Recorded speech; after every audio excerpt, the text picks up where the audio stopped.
everyone. Welcome to Progressive HR Talks Live. I am here with my good friend, Tim McMurtry. Hey. So much for joining us today. We're going to be talking about race conversations in the remote workplace. So Nice. let us know if when you're tuning in right now, let us know where you're joining from and go ahead and put who you are in the comments. And we'd love to get your questions and your comments. Before we start off, Tim, where are you joining from today? I am joining all the way from Milwaukee, Wisconsin in my home office. Bravo. And I am joining from Madison, Wisconsin. Well, not really Madison, Wisconsin, more of Verona, Wisconsin. So a little bit outside Madison. Excellent.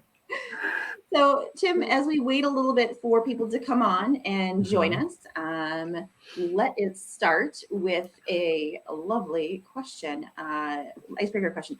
So, what is your go-to jam right now? My go-to jam has been an old standby that I've had for a number of years. And I'm thinking in terms of song right now. And this is a song that, it's played throughout the airwaves kind of often because it's kind of a classic. And when I really want to feel a certain kind of a way, I'll put it on. And it is Back to Life by Soul to Soul. Back to life, back to reality. And given all the things we've had going on in 2020, there's been a lot of things that seem like they weren't real. And so it becomes apropos for this moment in time that we're in right now to have something that brings you kind of back to life, back to reality. So that's my go-to jam. Anytime I hear it, it lifts my spirits. Awesome. If you're just tuning in now, welcome to Progressive HR Talks Live. I'm Coreyne Woodman-Holoubek, and I'm here with my friend Tim McMurtry from Employ Milwaukee. And our topic today is race conversations in the remote workplace. If you're just tuning in now, let us know where you're tuning in from and what is your go-to jam? So I will answer that question. So my go-to jam was up until last night. It was No New Friends Now by Sia, and I don't know who else she did that, but my new jam is I watched my DVR of Dancing with the Stars, and Nelly was on there, and he did a remix, like he remade California Love from Tupac. Did he? Yes, he did. He remade it for the show, and so now that version is an earworm right now. Yeah. California, yeah. Okay, I'm gonna have to look that up because shake it, shake it, mama. Yeah, so that's my singing. Okay, Coreyne, that's a pretty good pick. I mean, because the original was already a jam in and of itself. If he remade it, I have to hear that myself. I have to find that one and pull it on up. Okay. So, yep, he remade it because they were doing icons last night, and they were saying Nelly said that his icon was Tupac Shakur, and that he had to remake the song and he even danced to it too. So is that right? Yes. Okay, Dancing with the Stars. Go ahead and bring it then. Yeah, Nelly's awesome. Yeah. So everybody, if you're just joining us now, let us know where you're joining from and what is your go-to jam. So we are going to start with our conversation. Our conversation today is about race conversations in the remote workplace. It kind of originally was race conversations in the workplace, but considering that a majority of us are remote, majority of us are working from home right now, we thought we kind of change the nuance a little bit. So Tim, I really would like to hear you. Before we answer that question, we have a comment coming in from Angelica. Hi, Angelica, from Winds of Change. And that was Scorpion, right? I don't remember. Was it Scorpion? I think it was. I don't remember. So if I'm wrong, Angelica, let me know. So going back right now to getting started on our conversation, race is a difficult conversation.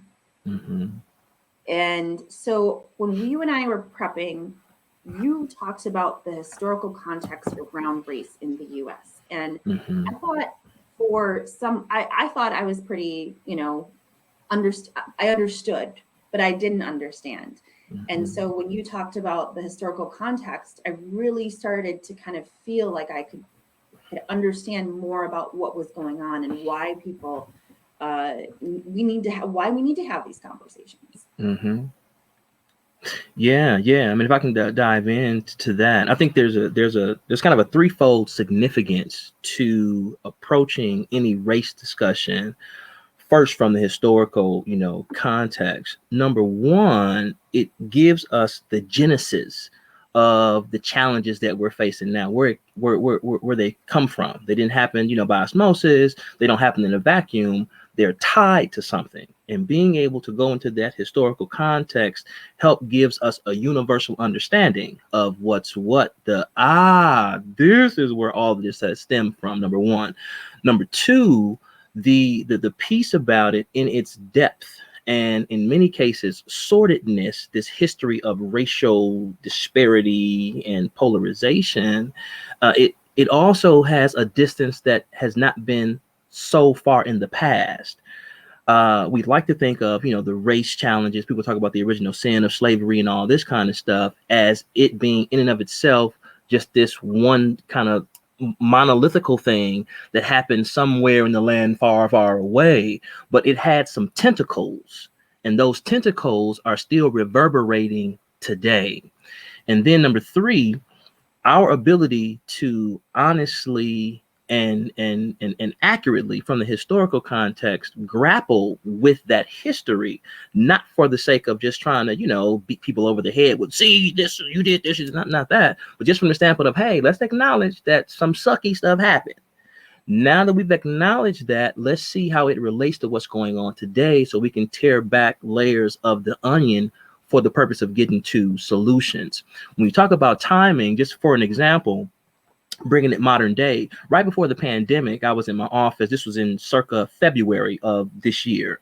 In my office, going over some stuff. I had some pecans on my desk, and I like the shelled pecans. I like cracking them in my hands and, pulling the pecans out and whatever. So while I was at my desk eating these pecans and doing some other work, a colleague walked past the office, and it's a guy about my age, Generation Xer. And it's like, oh man, you got some pecans there. They used to have pecans all over the yard back when I lived down south. I said, really? You live down south? He's like, yeah, I'm from Arkansas, this, that, and the other. So talking about his past. Oh man, my mom is from Arkansas. And then he said, yeah, man, I did a lot of stuff down there. We had this, and I even picked cotton. I said, picked cotton? Now this is a guy that's my age. I mean, we're, Generation X, in our 40s. And I said, you picked cotton? He said, yeah, man, I did. And so I went to my parents' house maybe a day or two after this conversation, and I was talking to my mother, who is in her, 70s, not trying to age your mom. Hey there, mama. She's in her 70s, so, still spry and active and all this kind of stuff. And I was talking to her, I said, hey, mom, I was talking to a guy at work the other day, and he told me that he, picked cotton, and you were telling me about the stories when you were younger, you guys picked cotton as well. She was like, yeah, as a matter of fact, I still have a cotton bud on my desk or my dresser in the room. So she went and got it. And I said, wow, this cotton picking thing, this is kind of not that cool. And what it was a lot of sharecropping, indentured servitude, etc.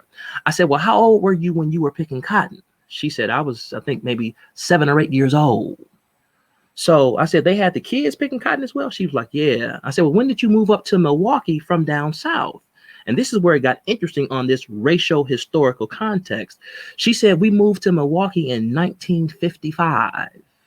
Okay, not 1855, but 1955. She went on to say, and when we moved here, Daddy snuck us out. Daddy, she was referencing her grandfather. She was raised by her grandmother and her grandfather. She said that he snuck them out, her and a number of, other relatives, in a covered wagon that they had to be covered up in, because if the white person that they were working for found out that they were trying to move up north for a better life, they would have been in big trouble. So even the movement of African Americans. You talk about the slavery piece, but it wasn't just that. After slavery, you had legalized segregation. Then you had the lynchings, and all of it was race-based. And that nature of things carried over up even until 1955, where my mom, I'm not talking about Harriet Tubman, I'm not talking about Sojourner Truth and all these historical figures, I'm talking about my mama had to sneak out of the South from oppression, from indentured servitude, essentially, to get a better life up north. So when we talk about the distance between that past and today, it's not that far away. One last thing, and now hush for now. My dad would always tell me growing up, he said, well, hey, son, the changes that you see now, and what he meant by race relations, Black people being able to go into McDonald's or a Walgreens or a restaurant or whatever. He said, the changes that you see have just happened in your lifetime. I'm like, I'm a young guy. I mean, this just happened. And so we talk about the arc of these challenges. They're just now starting to thaw out. I mean, you and I, friends, one happens to be Black, one happens to be white, and we're friends because, we dig each other. We think each other is kind of cool, and, we done vibe. That's our own volition. We're like the first generation in America of Blacks and whites to essentially engage one another without being forced by the federal government or government mandate to force connection. You know what I'm saying? So we're kind of new to this thing. So if there are some growing pains along the way, it's understandable. But so long as we have a willingness to work to an expected ideal end, I think that progress can be fruitful, and our best days are still yet ahead of us as it relates to race relations. Oh, for definite there. Yeah. I know for me, I was born in a small town, grew up in a small town. It wasn't until I was 12 when I moved to Madison. And at that time, I had not gone to school with anybody of color. Mm-hmm. It was, and when I came to Madison, it was just such a, even then there was maybe 5 kids of color in my class in Madison. Wow. And so that was like a very big eye-opening experience for me. Yeah. And did you have an opportunity at that time to engage that student or those students of color to kind of even just personally, you guys kind of explore each other's worlds based on your commonality of, age and being classmates or whatever? Well, the interesting thing was I didn't really think of them as being any different than myself. Mm-hmm. So other than the skin color was different and their hair was different. Yeah. So, but the first friend that I made, her name was Jahari, and she was Black, and I said, I saw the difference, and there was a difference in characteristics in attitude and everything, but I didn't find any difference in saying, oh, I don't see them as being different. Mm-hmm. So, I was always a person, I know that I'm privileged, and I know that I can, I know that I am somewhere biased in there, but it's in there, and I don't even think about it. Yeah. So I myself have been trying to start conversations, although admittedly I'm a little frightened, and I have to admit that I was definitely a little bit apprehensive about coming on a live today and talking about race and bringing that up, because it is such a lit topic right now. So and I appreciate your willingness to even to go there. I think one of the things that has been a challenge in times past has been there's been this fear from even addressing the race piece, but I think that does the entire society a disservice because of the extent of race and how it has played in every kind of fabric of society. To not talk about it handicaps us from being able to bring about real solutions. I mean, back when there were signs that said no blacks allowed, no dogs allowed, you can't live in this neighborhood, or you can't work here, you can't work there. Some of the disparities that we see today are the descendants, if you will, of some of that stuff that went on back then. And so for us to be able to remedy that, we have to be able to identify where it stemmed from so we can kind of cut it off at the head. An analogy I like to use is when people talk about finances, I think the compound interest piece is something that people, kind of appreciate. I think it was Albert Einstein who called compound interest maybe the eighth wonder of the world. And people are encouraged to do, financial investments. You establish a certain principle, you add to that, maybe monthly or whatever. And if you don't touch the principle, your money gets a chance to grow, makes more money. The interest is then baked into what you continue to add. And now your money is making money for you. And so much so the phenomenon comes is when you stop actively putting money into this particular, let's say, account. Say you invest for 7 years, 10 years straight, you stop with the investment, the money continues to grow even after you aren't actively putting stuff in there anymore. And unless you touch the principle or disrupt it, it will continue to grow. And I think for us in society, the whole racial piece has had kind of a negative compound interest. You had the active, let's say, sowing of seed into it, in, dogged acts such as, the slavery piece, the Jim Crow, the lynchings and all that kind of stuff. And now that has essentially stopped, well, we don't lynch people anymore. We don't call people the N-word anymore. We don't have signs that say you can't go here, you can't go there anymore. The problem is that the compound interest that was working when those active deeds were taking place, they are still reverberating on the compound interest piece because the principle has not been disrupted. And I think one of the ways that the principle, if you will, can be disrupted and affected, and then by extension, cutting off the compound interest, is just having an acknowledgement. If America can say, you know what, hey, we're going to have either, by an act of Congress or some official acknowledgement that, hey, we're going to atone for this. Slavery was a stain on our history. It's something that, never should have happened. And people were, enslaved and they did free labor. And we are a country of capitalism where people ought to be paid for their labor. Folks never got paid for their labor. And on top of that, there were a number of other social and systemic rules that were put in place based on that same color piece. Hey, y'all, that was foul. We apologize for that. We might not be able to go into the past and undo that, but we do acknowledge that was terrible. Now let's work on some solutions. I think that step in and of itself would be a disruption to the principle in that compound interest parlance, and would be a good stepping stone or foundation to being able to get to heal. And I say that because there's a woman by the name of Joy DeGruy, who's a sociologist who has a book out called Post-Traumatic Slave Syndrome, where she talks about the effects and ongoing generational and lingering things.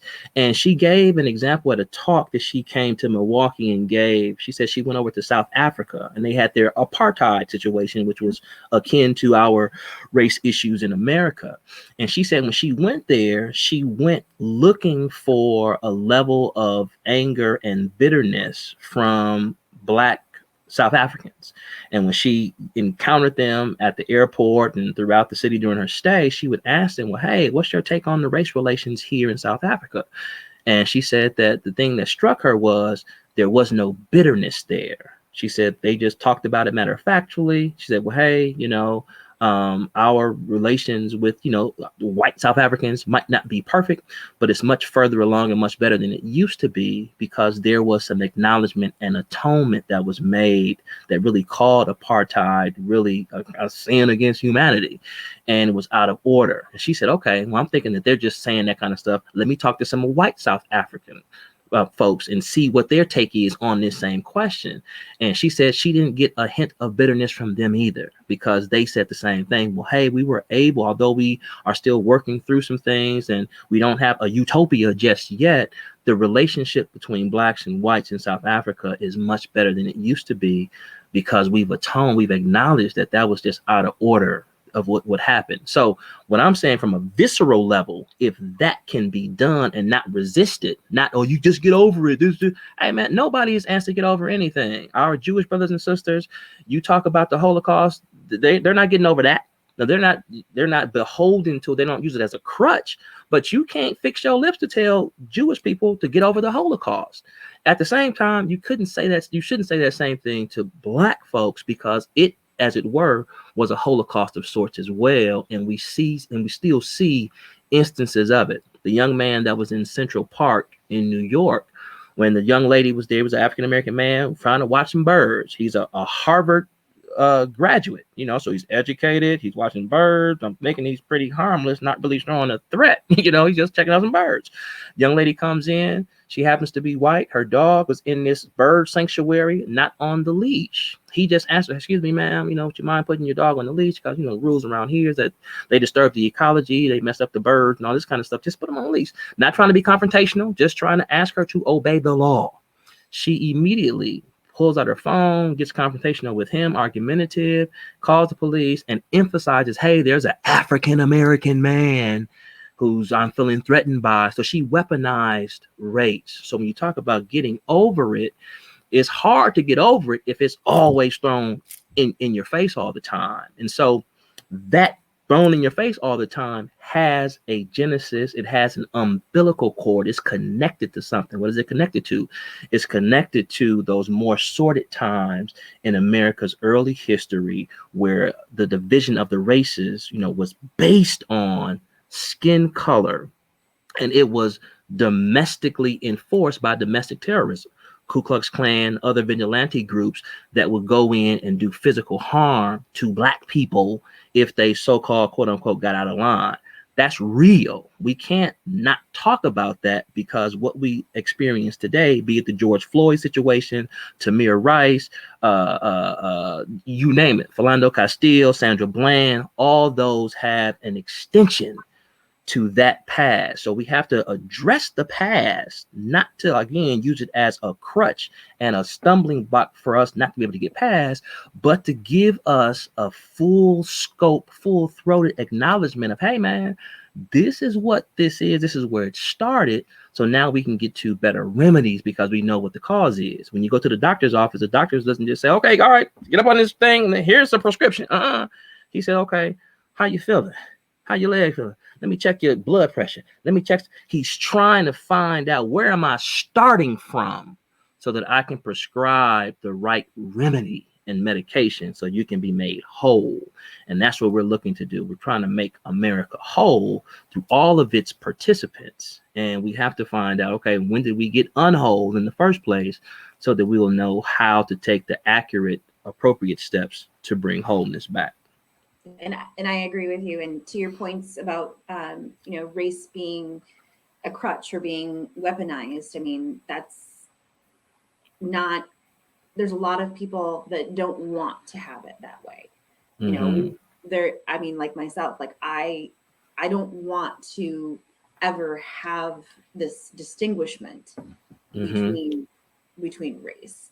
But when we were prepping and we were talking, is that, and you made a mention of it, like, why is race this unique consideration juxtaposed compared to gender, religion, and orientation? And you made a point to it there in saying that because there was a time in history where there were actual signs that said, because you are this race, you cannot be involved here. Because you are this race, you are being segregated. Because you are this race, X. So, I think about, and I've been pondering this. Do you remember the controversy over J.K. Rowling and why she had some of the problems that she had with the Harry Potter? It's her Kennedy medal was taken away.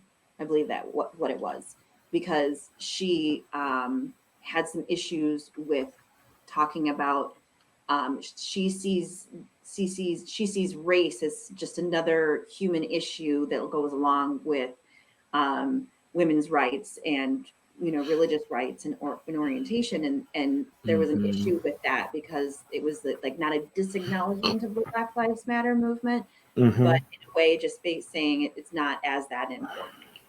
Yeah, and I think that I think that's an error. I think that there are distinctions, and when you have, let's say, disenfranchised groups or minorities, quote unquote, when you flatten it like that, it tends to uh, devalue and dilute the historical context that we're dealing with. And with that, the remedy, I think, becomes flawed. For example, when people talk about, well, women suffered as well. I mean, so just like black people, women, they have issues and stuff like that. Well, that's not true. You still have a superseding of that on this color line, because when you talk about the women's suffrage piece, black women weren't necessarily beneficiaries of that. When you had the signs that said blacks not allowed, white women could still be allowed in places. Black people, including black women, could not be. And so the differentiator again was race. And when we talk about vitriolic anger and acts that have been proactively brought against groups of people, black people have suffered more of that angst than any other group, be it people who are LGBTQ plus, women, etc. Blackness has been the most antithetical scourge, if you will, on society. If a person, let's say, is gay, they are able to even camouflage that and not let nobody know. Now that is a suppression of their orientation, and they have a suffrage to fight for as well. But black people, I can't sneak into nothing.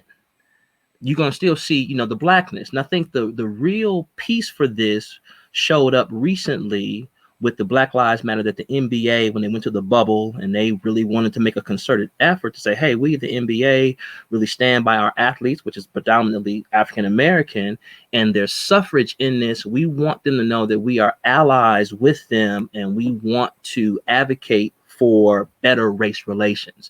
NFL did a similar type of deal. The first game of the year, there was a show of solidarity that the NFL teams in that game, I think it was the Kansas City Chiefs and maybe the Tennessee Titans, I forget which teams they were, but the first game of the season, they, trying to be sensitive to, different political philosophies, said we don't want to do the kneeling thing because we don't want to draw the ire of people thinking we're going against the flag. So we're just going to stand, and we're going to stand our arms, locked in solidarity as a show that, hey, we want to do away with racism. We want everybody to operate on as equitable a plane as possible. And in this experiment called America, that is what our ideal aspiration is. The fans that were there booed them. Boo! Boo! I mean, I saw some social media posts that were talking about, hey, we ought to go ahead and cancel the whole NFL season. Now, here we are in a day and age where the Me Too movement, supposedly, for women and their equity and stopping them from being sexually abused, that's okay.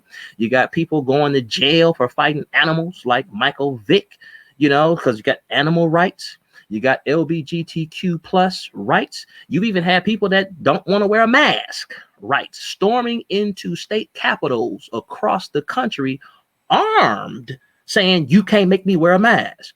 And there appears to be some a capacity to tolerate, maybe even support those movements. But soon as you bring in, hey, we want to protest anti-black actions, now there's an uproar. Well, how can you be cool with all these other folks fighting for their rights, but when black people fight for their rights, you got a problem with it? Again, it goes back to that black racial situation being a separate category than any other group based on history. That slavery thing went on not just for 2 or 3 weeks, that went on for hundreds of years, that people could own people. I mean, we think about that now. You got stuff that people talk about, trauma and anti-bullying and be nice to people. Imagine all that Black people went through. I mean, you had picnics. The theory goes is that that was short for pick a N-word. And you would hang people from a tree, set them on fire, and take selfies. That seems inhumane to do. My point in bringing that up is just to say that happened in America. In Milwaukee, there was a 200-day march with Father James Groppe and a number of other folks. Vale Phillips, storied African-American figure here. First, I think African-American to be elected to statewide office in the state of Wisconsin. Anyway, for 200 days, they were marching for fair housing. Hey, I have a job, I'm gainfully employed, I have great values, I can afford XYZ types of houses. I want to be able to purchase a house. They were marching for that because they weren't allowed to live in certain neighborhoods. I had a guy when I worked in the city of Milwaukee as chief of staff for a former city council president tell me, an older gentleman said, well, hey, I was around during those times. I had a friend that was a sheriff. And in Milwaukee, we had the 16th Street Viaduct that separated the south side and north side. Most of the Black people lived on the north side by edict and redlining. Most of the white folks lived on the south side. And this bridge was a dividing line between the two. He said that the sheriff told him that the toughest time that they had was not trying to stop the people who were peacefully protesting and marching going to the south side, but holding back the people from the south side, white folks, with bats and bricks from coming over attacking people that are peacefully protesting. He also told me about some anecdotal instances where the whites would throw bricks at the Black people, and sometimes the Black people would be accompanied by their children. So you got little girl. How old is your daughter? You got little kids? I would say we're live, so I'm not gonna. Okay, that's cool. That's cool. I didn't mean to put you on the spot there. My daughter is 15. Okay, but she's a youngster. Imagine you walking across someplace and you're just trying, do your civic duty. I mean, you're just really you're with your kid, and somebody's throwing a brick at you and feces, and it gets into the hair of your child. Now you have to clean that out. You have to protect them. Let's say the brick maybe hit them. All I'm trying to say is that the importance of us being able to talk about this, not, it's not no fight. I'm just saying, hey, y'all, this is history. This happened. So when we talk about how do we deal with things going on today, we have to have at least an acknowledgement of that, because it can help us get to today's solution. One solution could be, hey, let's all agree not to have those kind of attitudes anymore. Let that be can that be step one? Universal consensus. That's step number one. All right, hallelujah. Step number two, and now we can, you know what I'm saying? But to be able to not be willing to talk about, I know it's difficult to talk about, it's difficult to even acknowledge, and it's just hard. I get that.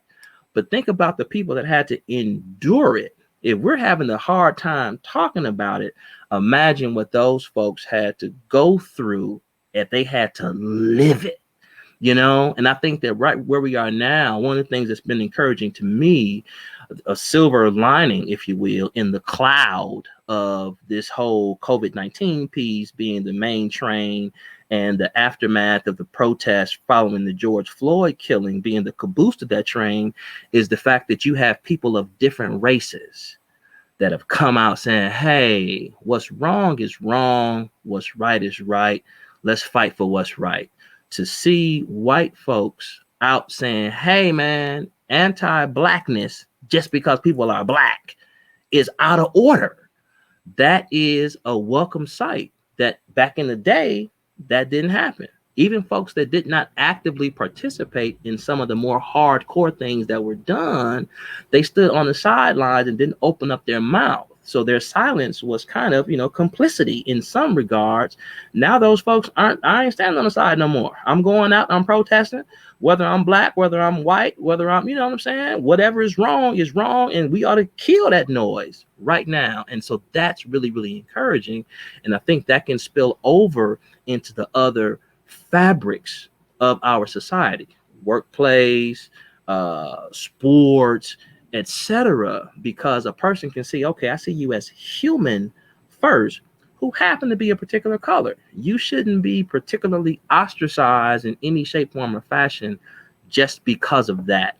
And the more people that jump on that philosophical bandwagon, I think the better off we are. And I think we're seeing some real substantive change in that regard. Hopefully it can be sustained over the long haul. And tell me more about your belief on uncomfortable conversations, because, we are having an uncomfortable conversation right now. Mm-hmm. I mean, it's all positive, but it is uncomfortable. I have to admit that it's uncomfortable for me to hear some of these things I don't even know. I don't know that there were in Milwaukee this protest where they threw bricks and feces, and I can imagine myself, with my child, and how would I feel, and I wouldn't take it. Yeah, I would not take it. And so, we have to have these uncomfortable conversations, and we have to understand that it is okay. We're supposed to be feeling uncomfortable because these are hard things to talk about. Right. We shouldn't suppress that. And I think a lot of white people suppress these uncomfortable conversations because they don't want to feel bad, Yeah. I feel bad enough. I feel bad enough. Right. Yeah. And the hope is, that the feeling and the what makes a person feel bad is that they're human, and the humanity and the inhumanity of those types of things, it resonates.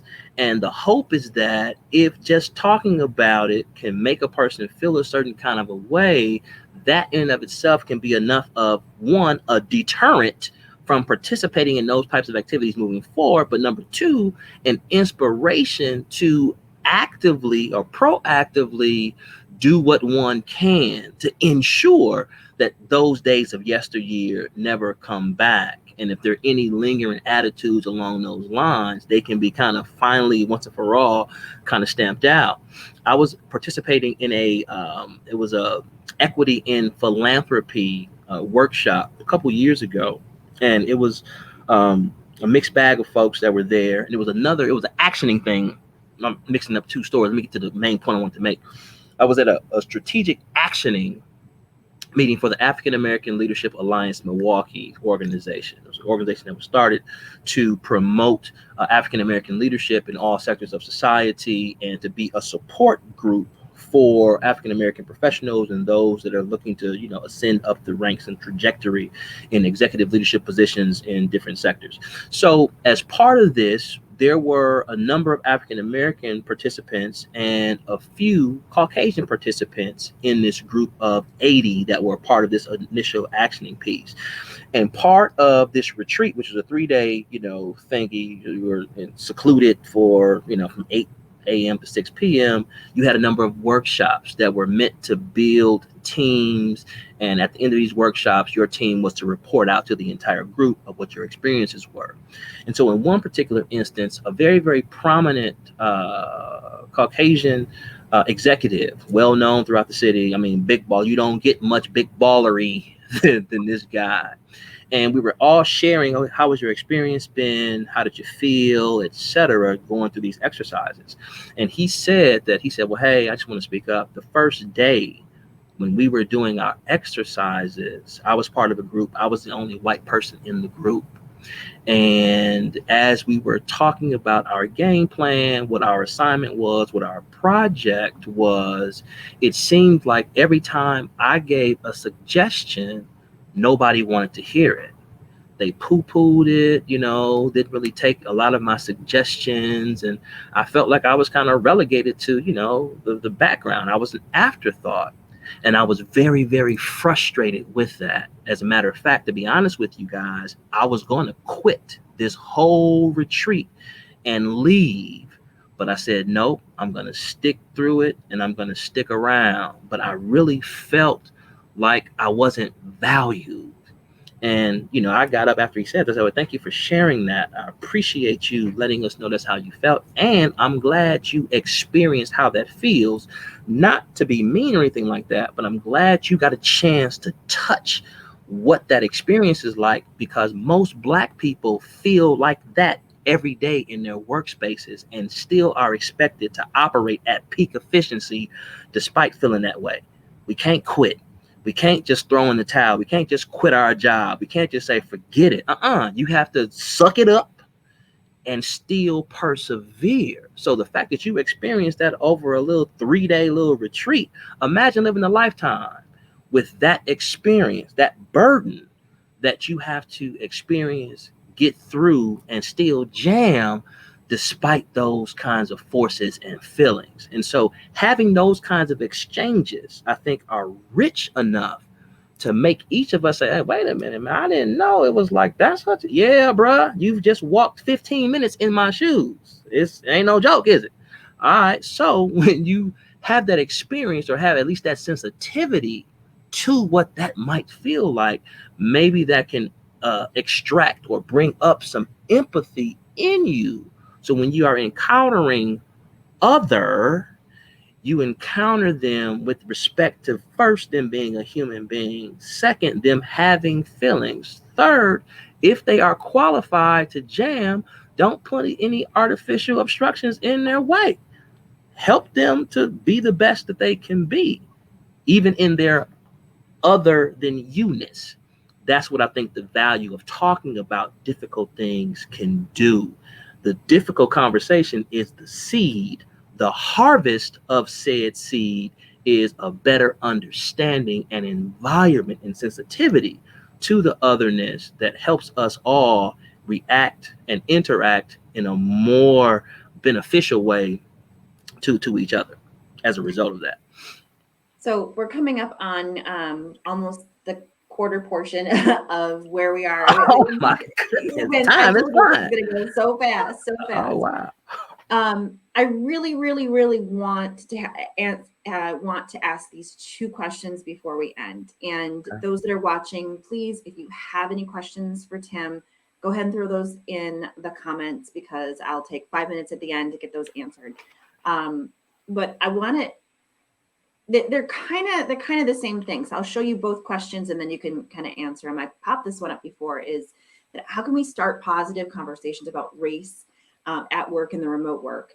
And then what advice would you give to someone like myself that wants to understand more about the experiences of people of color? Oh, great questions. And I'll try and do a hybrid answer to address both of them. I think number one, have a willingness to overcome any fear or preconceived notions that you bring to the table about race. I think that's number one, because fear paralyzes. It stops you from taking any action at all, number one. So get rid of fear. Number two, you have to take deliberate action at reaching out to people of color. And this isn't in a, because I have to poo-poo them and pamper them. No, we're adults here. We're grown-ups. You know what I'm saying? So reach out to a person of color in your workspace and invite them out to coffee. And you can even preface it with, hey, I'm reaching out to you. I don't want you to think I'm weird or anything like that. But we have a couple of things that are going on regarding race in our country right now. And I really just want to know more about what it, your experience as a person of color. Simple as that. First of all, the person, I can't speak for everybody, but I think, first of all, they will appreciate your willingness to extend the olive branch, for taking the initiative. And number two, I think they will be respectful enough to really share with you really what it feels like, what their experiences have been. And I think that as you have those conversations, I would encourage you to do it over some sort of meal. I mean, mealtime conversations, are great. Grab a pizza or something like that. No, we're socially distancing and all that kind of stuff. So if you can't do it in person, go get a slice of pizza from your favorite pizza spot. Tell them to do the same thing, and y'all gonna meet and say, we're gonna eat our pizza and drink this Coca-Cola or Sprite while we're talking. I think starting there, you got to be really, really practical, because what happens is, in the practicality, the aha moments come about. You guys are establishing rapport. You're having conversations. You can ask things. And because you're in this safe place of one-on-one, and the premise of it was set up from the standpoint of, hey, I want to learn more, that sends a signal that nobody is trying to be antagonistic. That means we're both trying to learn. And in that particular setting, in that atmosphere, there will probably be a whole lot of questions that you've always wanted to ask and get answers to that you can do in that setting. That conversation probably is going to last about an hour or so, and y'all going to have to schedule another meeting because it's going to just flow. And because these kinds of practical conversations, deliberate actions have not necessarily been done, there's pent up demand for it. You almost want to and so that's going to make for a richer conversation. And then behind that, you will say, okay, that wasn't that bad. I learned a lot. And I guess the beautiful thing about it is that depending upon how sustainable this is with that individual person, or that person plus others that you do this kind of exercise with, you're going to learn so much to where you could probably even establish some lifelong friendships and relationships with these individuals that started from this deliberate ask of, hey, I want to learn more about your experience. Thank you. Mm-hmm. So we're coming up. We got about maybe 10 minutes or so left. I also want to ask a question because I have been culprit of this before. How can we become more self-aware of microaggressions? Yeah, great question. I mean, sometimes we don't know what we don't know. We might be harboring some things that we didn't know that we were harboring until we went through an experience and somebody kind of called us out on it. Going back to an example that I get, I think the first thing would be open to receiving constructive, criticism or constructive correction from, I'll say, the aggrieved party. Even if you don't think it's a big deal, it might be a big deal to them. And because it's a big deal to them, you at least owe them to be mindful and sensitive to it, even if you don't agree with it. For example, we were at an event going back to the equity and philanthropy event. Bunch of folks from different sectors were there, and I serve as associate pastor of a church. And so we have, we follow the Bible and different religious principles as it relates to relationships. And there was the folks that were from an LGBTQ organization. And in part of the exercise, one of the exercises was, okay, when you're at this 2-day convention, a 2-day retreat, you stay with your table, but this one exercise, I want you to get up from the table and I want you to go and meet and have conversation with somebody that you haven't talked to for this entire retreat. And so there were a couple things that were said about LGBTQ and religion from one of the officials at this organization. So I said, you know what? I'm going to go talk to her, about it because I want to get some understanding. And so when I shared with her, I said, well, hey, you have made some mention that the church has been really, really harsh on LGBTQ, people. And there seems to be, some animosity there. And you talked in particular about demographics, and she was talking particularly about African Americans who were MSM, those men that have sex with men but don't consider themselves to be gay. And so this is a different conversation, but I'm engaging because I'm trying to get some understanding. So microaggression is your question. How do you become self-aware of microaggression? So I said, well, hey, one of the questions earlier, I've talked about this lifestyle, and I got pushback from people saying, well, it's not a lifestyle, it's this, and this.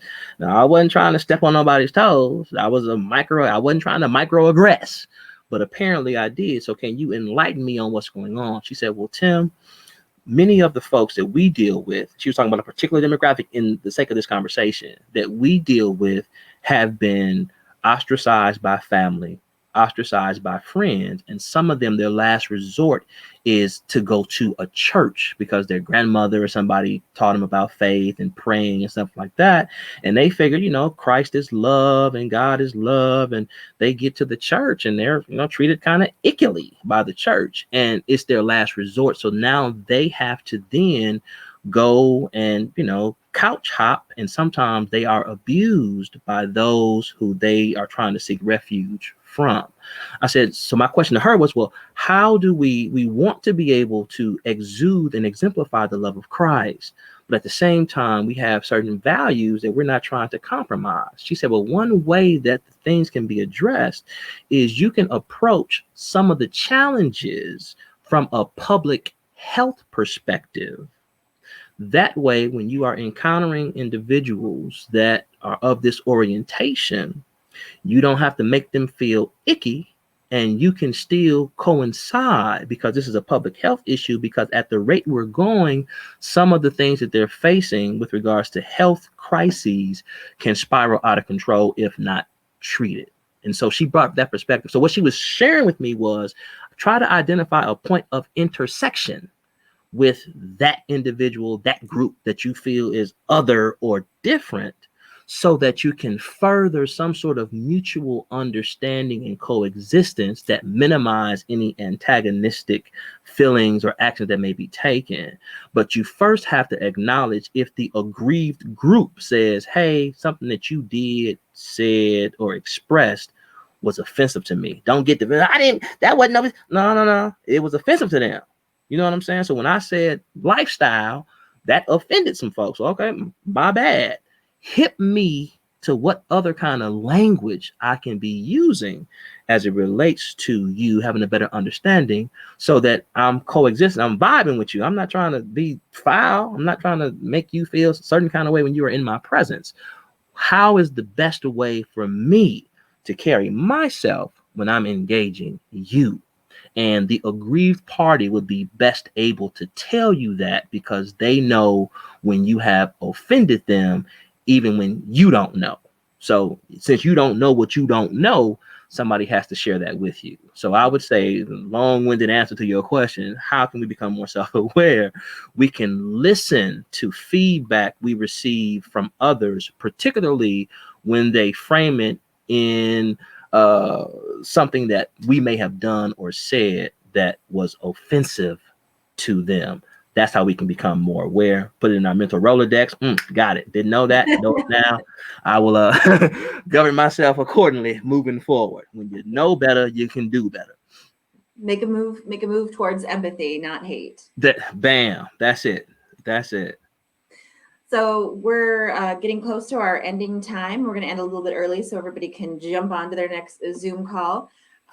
Tim, what is your progressive HR challenge for everyone? My progressive HR challenge to everyone during this time of otherness is make it a point to sometime either this week or next week deliberately reach out to somebody of a different race than you and invite them to coffee. Thank you. You're so welcome. Everyone, you can contact Tim on LinkedIn. Tim is Mr. Timspiration McMurtry, the second. He's on LinkedIn. He drops really awesome, very positive Timspiration videos all the time. I love watching them. And you can follow me on LinkedIn. And then now, so Progressive HR Talks Live, we've actually changed a few things. We're going to be considered to be now Progressive HR Live. And we moved, obviously, because you're watching this, from our regular scheduled time to 12 p.m. to 1 p.m. Central Time. So our next episode is going to be Matthew Lay of Flip the Script Consulting and Coaching. And we're going to be talking about excising anxiety in organizations, because, who's not anxious right now. So that's next Thursday from 12 p.m. to 1 p.m. We also have more upcoming episodes. That's Alex Richardson. He's going to be talking about the job search in a VUCA world. Dr. Charlie Cartwright is going to give us behind the scenes about Dashcam wisdom. I always say the little bit wrong. It's Atlantic. So Vidir Regnesson from Iceland Energy is going to be talking about closing the pay equity gap, because everyone knows that Iceland is ahead of closing the pay equity gap for the world. More talks from David McLean and Angela Nino coming up. So I wanted to say thank you, Tim. I greatly appreciate you joining me today. And thank you to our audience. Thank you so much for tuning in. This is a really important and difficult conversation, but we have to keep having in these conversations. Yeah. And thank you for having me. And I think one of the things that us keep having the conversations because the end game that we are looking for is just a better, more harmonious society. So it's worth it. It's not just doing something just to waste time, but we have an end goal in mind. Yep. You have to be able to, like Tim said, you have to be able to like push the fear down, be bold, and get out there and just start asking the questions. That's it. That is the key. Awesome. Thank you, everybody. And thank you, Tim. And now we are signing off. Excellent. It was great. Thanks for having me. Thanks, everyone, for viewing. If you have any